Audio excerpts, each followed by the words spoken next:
And we can ask and answer whether adopters have fared better in the labor markets.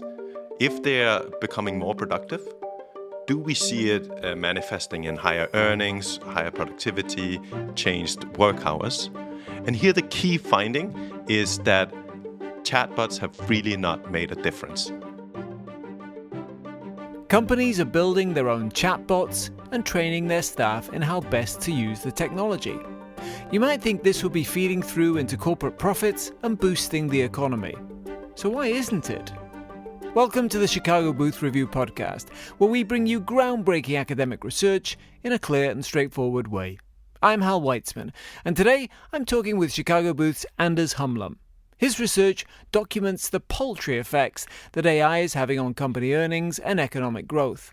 Is it just too early? Or will AI's economic impact turn out to be overrated?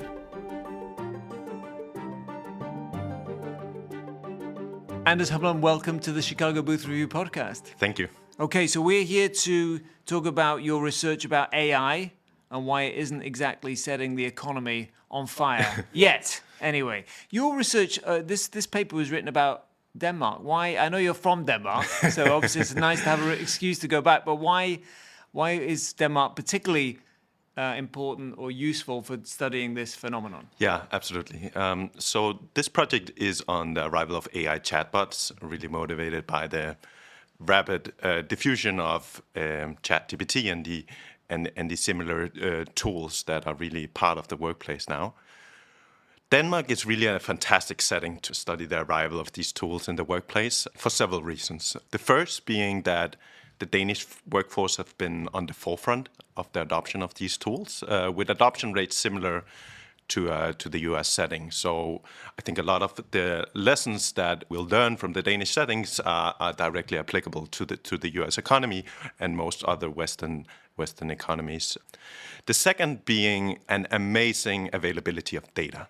So we collaborated with Statistics Denmark, which enabled two fantastic opportunities. First, every Dane has a digital mailbox the government uses to send tax documents, for example, other important documents. When I lived in Denmark, I had a digital mailbox. Statistics Denmark can send survey invitations through these digital mailboxes, which means that we can really run large-scale representative surveys.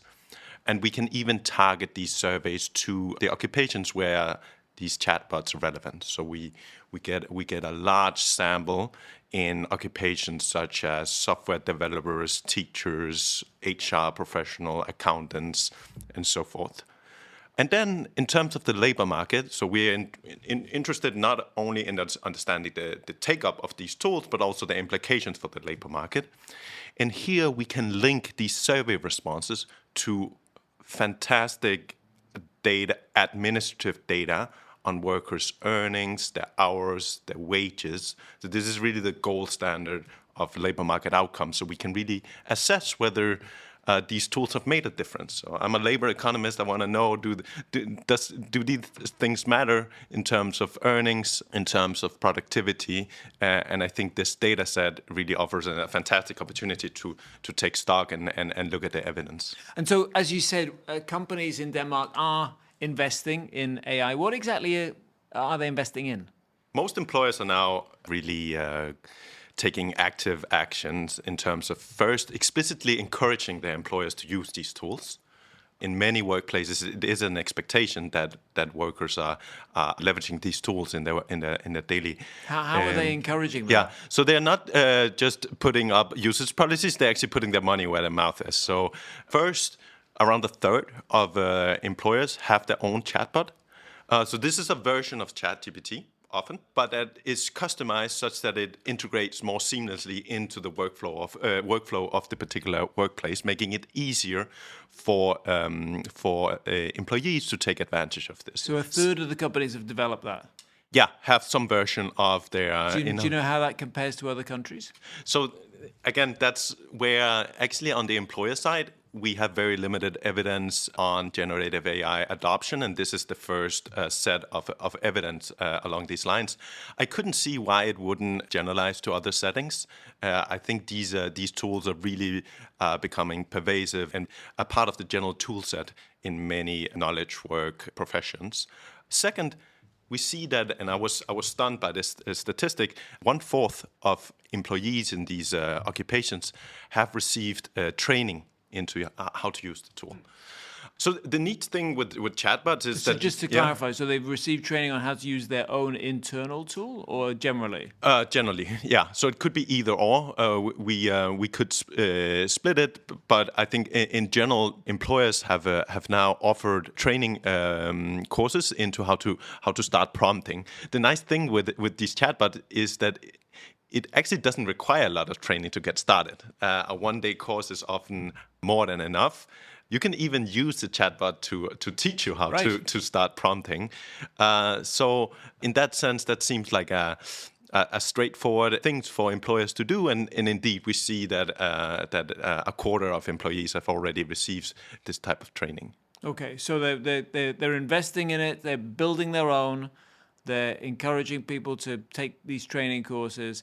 And then we've covered, at Chicago Booth Review, we've covered some of your earlier research about who's adopting AI, right? And what we basically found, if I can summarize that, was generally it's younger people, less experienced, higher achieving workers. Women were quite significantly less likely than men to use it. Is that what you found here? Is that replicated here in this study as well? Yeah, those inequalities were replicated. So we did 2 survey rounds. So the first round was just a year after the arrival of ChatGPT, where we saw these large inequalities emerging. And these inequalities were replicated in the second round, which was exactly 2 years after the arrival of ChatGPT this winter. We see that these gaps in adoption are still with us today. Women are significantly less likely to use the tool relative to a comparable man in the same occupation. We can even compare co-workers in the same workplace, and at least a 10 percentage point gap remains in their adoption rates. Does that apply even after they've had training? Yeah, so that's the new thing in this new study, is that we show that employers can actually do something about these gaps. When employers are providing training, these gaps, and in particular, or especially the gender gap, really shrinks. So you can halve the gender gap by offering training courses. So we see this, that the employer... Even though, as you said, the training is not really strictly necessary, because you could train yourself quite easily. Yeah, I think it's something about setting explicit expectations that we want you to use it. And then a second, giving people that nudge to start using it, and then we can see that women really step up the game and close a lot of the gap. So I think that's I was very encouraged to see this, that even though there are these gaps, employers, firms, policymakers can actually do something about it, and it seems that training in particular seems quite effective in closing these gaps. So one of your findings was that AI helped workers save time. That makes sense. How much time? And what was the kind of variation between different jobs? Yeah. Who's saving more time? So on average, in these 11 so-called exposed occupations, these are occupations where it's actually relevant to use AI chatbots, we found an average time savings of around 3%. So that varied both across occupations and across workplaces, depending on whether employers were actually also investing in the tools.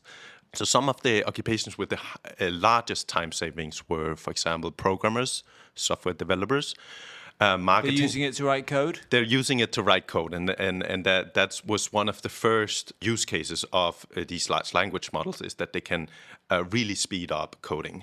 So this is really a part of the tool set of any software developer, I would say. Marketing professionals, HR professionals. Was writing copy. Writing copy, yeah. So this is really kind of bread and butter for these large language models. Is writing ads or job posting for HR professional. Right. Job descriptions. Yeah. Right. So for these occupations, especially in the workplaces where they're encouraged to use it, the time savings were larger, more on the order of 7%. So that would be for the coders and for the marketers and HR people? Yeah. So these are the occupations and workers with the largest time savings and productivity gains in the economy from these large language models. At the lower end of the spectrum, we have a bunch of occupations where these tools are still relevant, but they're not saving as much time. For example, teaching. I use ChatGPT every day. I love it. Teachers have also taken it up, but their reported time savings are much smaller, more on the order of 1% of the total work hours. Do you know what they're using it for? I can tell you what I'm using it for. Yeah. I use it to prepare lectures. I use it for research. I think it's a great learning tool. You can also use it to assist in principle grading essays. There are many use cases for chatbots for a teacher. Of course, they cannot automate. So you use it to grade the essays, which presumably the students are writing using ChatGPT. Yeah, you can just fully automate it. Just put two agents together and we don't need to be involved. Here's your degree. Yeah, so that is actually interesting. There's a lot of teachers that say that they're now also spending time detecting whether their students are using these tools, potentially cheating on their exams. And they're using ChatGPT to detect whether the students are using ChatGPT? Potentially. Yeah. Okay, so in some jobs it's pretty obvious the way you talk about it. I mean, they're basically writing jobs, whether they're writing code, copy, or job descriptions. Yeah.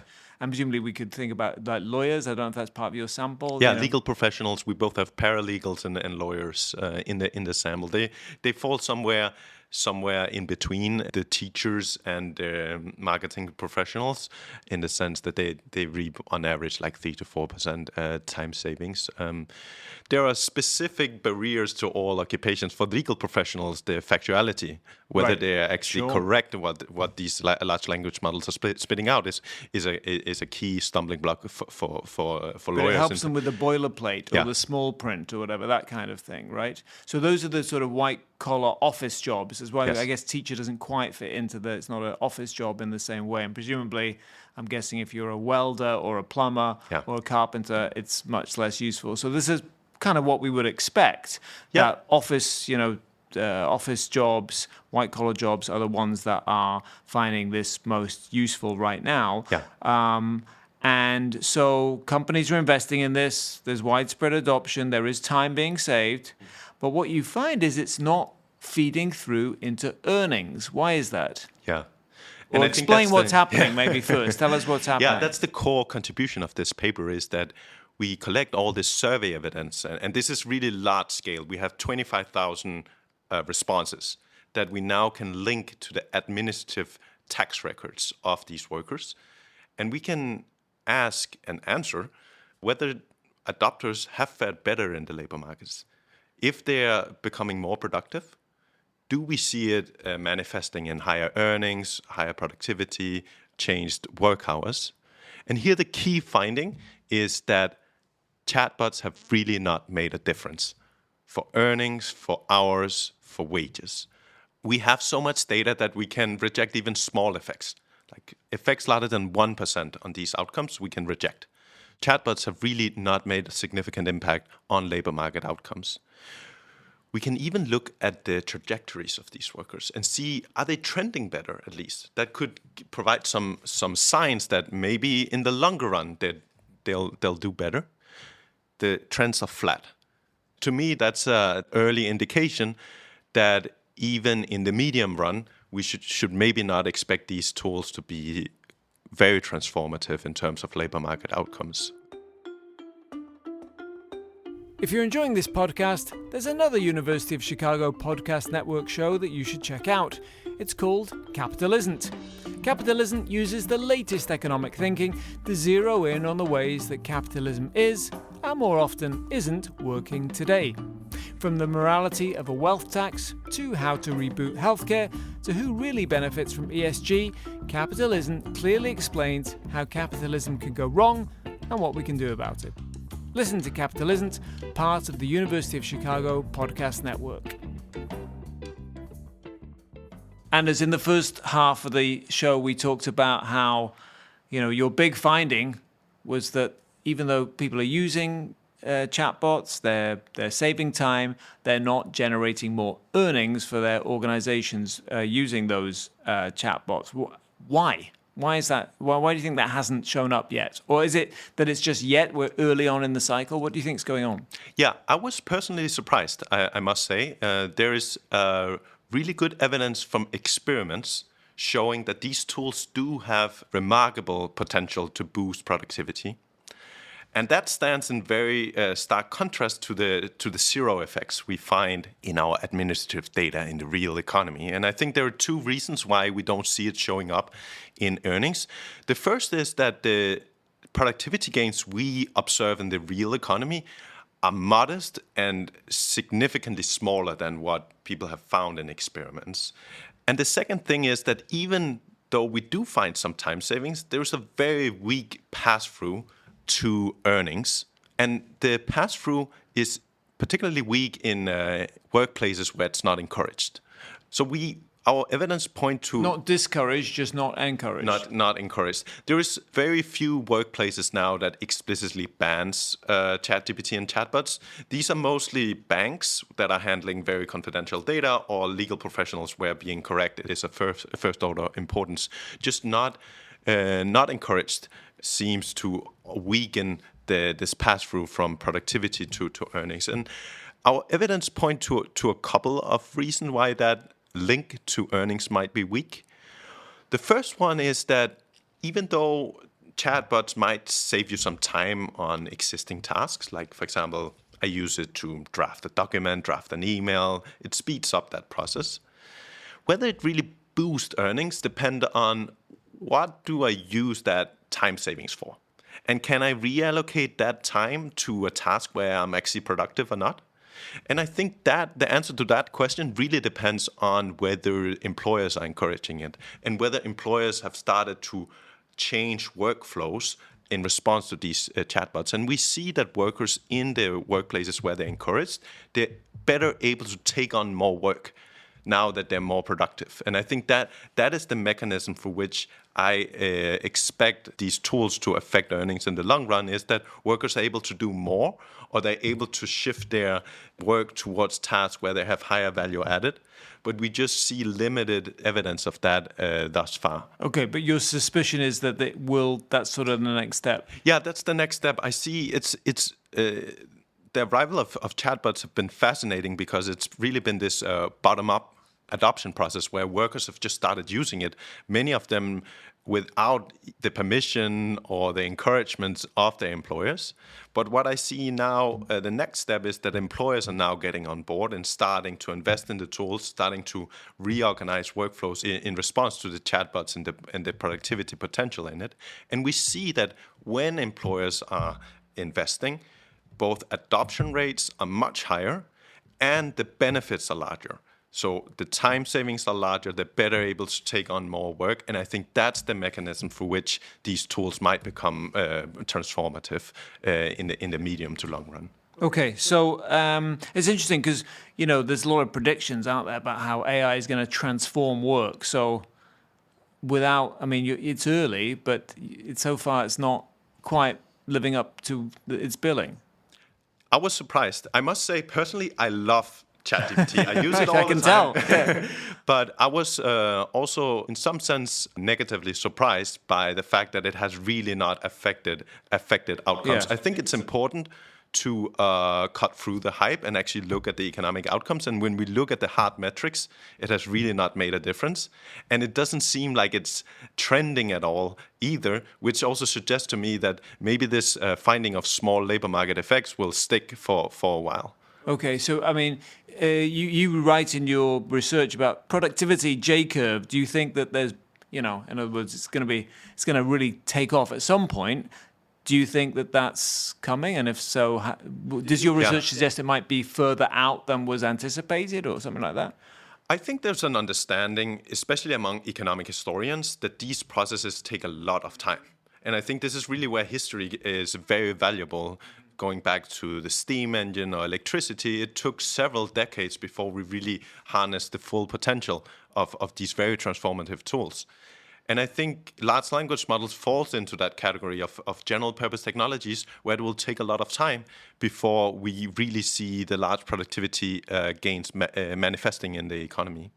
The reason why I was still surprised is that there are very well executed experiments showing remarkable effects in a very short period of time.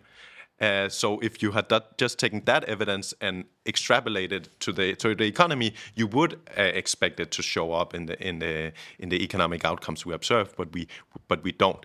So that's why I still think these technologies have tremendous potential, and the fact that people are really adopting it is, in some sense, confirming that. But in terms of the economic outcomes, productivity, earnings, I think it will take longer time than people might anticipate before this really making a difference. Yeah, you talk about two different things there. Productivity and earnings are kind of, they're different, aren't they? And a lot of the concern about AI is that it won't help workers boost their productivity. The companies will focus on profits, not earnings, and so they'll just get rid of workers, and that's how they'll use AI to improve productivity not by giving people more tasks to do, but by giving them nothing to do and getting rid of them, and that's how they'll improve their profit. So I don't know if you feel like this sheds any light on that debate, because the counterpart, I guess, is no, AI will be great. We'll all be doing more, and we won't be doing boring things like drafting, boilerplate language. What do you think? Yeah, that's a very valid concern, and actually something where the Danish data is also fantastic, because we can link these responses up to the workplace level. So we can look at workplaces that have adopted these tools faster. And there is tremendous variation across workplaces, even within very narrow occupations. Some marketing companies have really jumped into these tools, and they provide an early sign of, well, do they then start laying off workers or freeze hiring? We don't find any evidence of that. High adopting workplaces have not fared differently in terms of their total wage bill, in terms of total employment. And we can also look at incumbent workers. That's something you might worry about, is that for example, customer support agents, that now the incumbents, those that were before chatbots arrived, they're laid off, and then it's just fully automated by AI chatbots answering these customer inquiries. We don't find any evidence of that. So again, both at the worker level as well as at the firm level, it seems that the impacts are much smaller than some might have anticipated, and that it will take a longer time. So we don't need to fear the chatbots? I think that's a positive spin of this set of evidence, is that there's still time to act. There's even for an old man like me. So, and you talk about some of the new job tasks that are going to come from AI. What are some examples? Yeah. So in the short run, there is a lot of work that goes into just integrating these tools into the workplace. So teachers are now adapting their exams in order to take into account tool usage. Legal professionals are now drafting new legal policies in response to these chatbots. Workers are also now shifting more gears towards overseeing the quality of AI-generated output. So this could be, for example, an IT support specialist. Now, instead of drafting the initial response to some worker or to some customer, now it's a chatbot that drafts that initial response, but then the specialist is there to oversee the quality of their output. So more being kind of a middle manager than being on the lower level. So the future is we're all going to be managers. I think we're all going to be managers of chatbots. That's I think that's what we are heading towards. Okay, well, I think it's a good place to leave it. The future of management will be everyone. It would be great for Chicago Booth, because everybody will have to come here to get their MBA. Anders Humlum, thank you very much for coming on the Chicago Booth Review podcast. Thank you. That's it for this episode of the Chicago Booth Review podcast, part of the University of Chicago Podcast Network. For more research, analysis, and insights, visit our website at chicagobooth.edu/review. When you're there, sign up for our weekly newsletter so you never miss the latest in business-focused academic research. This episode was produced by Josh Stunkel. If you enjoyed it, please subscribe and please do leave us a 5-star review. Until next time, I'm Hal Weitzman. Thanks for listening.